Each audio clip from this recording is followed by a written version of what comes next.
അസ്സലാമു അലൈക്കും വറഹ്മത്തുള്ളാഹി. ഇന്ന് 8-ാം തീയതി വെള്ളിയാഴ്ച പ്രഭാത നമസ്കാരം കഴിഞ്ഞിട്ടൊരു അല്ലാഹു അനുഗ്രഹിക്കട്ടെ. എല്ലാവർക്കും സന്തോഷവും സമാധാനമൊക്കെ നിറഞ്ഞൊരു ജീവിതം അല്ലാഹു നൽകട്ടെ. ഈ വെള്ളിയാഴ്ചയുടെ മഹത്വം കൊണ്ട് പരിശുദ്ധമായ ഹറമിൻ്റെ മുറ്റത്തുള്ള ഓരോരോ കാഴ്ചകൾ നിങ്ങളിലേക്ക് എത്തിക്കാൻ കേട്ടോ. അപ്പം അനുഗ്രഹിക്കട്ടെ. എന്തായാലും അല്ലാഹു നമ്മുടെ എല്ലാ പ്രയാസങ്ങൾ ഉള്ളവരൊക്കെ ഉണ്ട് നമ്മുടെ കൂട്ടത്തിൽ. അവരുടെയൊക്കെ പ്രയാസങ്ങളിലൊക്കെ അള്ളാഹു അറുതി വരുത്തി കൊടുക്കും. ഈ ജുമയുടെ മഹത്വമുണ്ട് കേട്ടോ. പ്രഭാതം ഇങ്ങനെ പരിശുദ്ധമായ ഹറമിലേക്ക് കടന്നു വരുന്നുണ്ടോ. മനോഹരമായിട്ടുള്ളൊരു കാഴ്ച.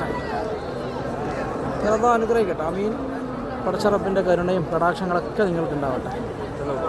നല്ല വെള്ളിയാഴ്ചയായിട്ട് ഇഹ്റാമിൽ ഇങ്ങനെ കുളിച്ച് നിൽക്കാൻ കേട്ടോ മക്ക. അസ്സലാമു അലൈക്കും വറഹ്മത്തുള്ളാഹി. സമയം ഏകദേശം 9:15 കേട്ടോ. പരിശുദ്ധമായ ഹറമിൽ വെള്ളിയാഴ്ച രാവാണ്. ജനസാഗരം. ഏതായാലും അള്ളാഹു അനുഗ്രഹിക്കട്ടെ. നിങ്ങൾക്കൊക്കെ മണ്ണിലെത്താനും പരിശുദ്ധമായ മഹനീയമായ കബാലത്തിൽ തവാഫ് ചെയ്യാനും അതുപോലെ ഉംറ ചെയ്യാനും ഹജ്ജ് ചെയ്യാനൊക്കെ അള്ളാഹു അവസരം ഒരുക്കി തരട്ടെ. ആമീൻ യാ റബ്ബൽ ആലമീൻ. പ്രയാസഘട്ടങ്ങളിൽ നിന്നൊക്കെ നമ്മൾ അള്ളാഹു തട്ടിമാറ്റി റാഹത്തുള്ള ജീവിതം നൽകട്ടെ.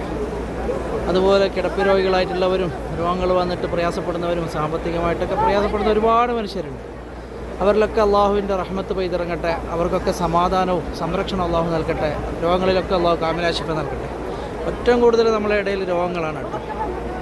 എന്നാലും നമ്മളെപ്പോഴും അള്ളാഹുവിനോട് ദുആ ചെയ്യാം. ഏതായാലും 7-ാം തീയതി ഈ വെള്ളിയാഴ്ച രാവ് പരിശുദ്ധമായ ഹറമിലൊരു തിരക്ക് ഇങ്ങനെയുണ്ട്. നല്ല റാഹത്തില്ല കാണാൻ. നിങ്ങൾക്ക് ലക്ഷങ്ങളാണ് ഇങ്ങനെ ഒഴുകുന്നത് കേട്ടോ. പരിശുദ്ധമായ ഹറമിൻ്റെ മുറ്റത്ത് കൂടി ഇതിലെല്ലാവർക്കും നല്ലൊരു രാത്രി പ്രധാന ചെയ്യുമാറാകട്ടെ. ആമീൻ. അസ്സലാമു അലൈക്കും വറഹ്മത്തുള്ളാഹി.